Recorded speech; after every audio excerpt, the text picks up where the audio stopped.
So for skill 19, we get to create a hyperbola or an ellipse that has a focus at the origin. So for mine, I chose an ellipse, and you can see the calculations that I did here. That's how I calculated that one of the focuses would be at the origin, which is at 0, 0. And I have the base equation here, the rectangular form. And the whole goal of this is to get that base equation into polar form, which is represented right here. And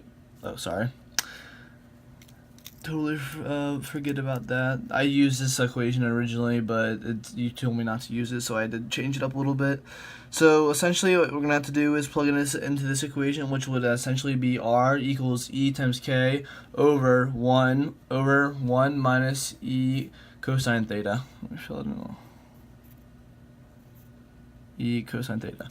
And so to calculate the eccentricity of this equation, all you have to do is do c over a.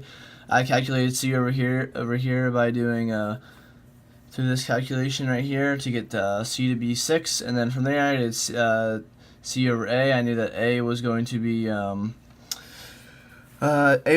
8. So essentially the eccentricity was 6 over 8, or to simplify it more, 3 over 4.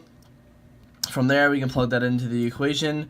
And what's left to figure out, the unknown, is k, and we know that that k is is equivalent to a point in the focus. The distance from the point the distance to the focus from a point on the graph to plus the distance from the point on the graph to the directrix.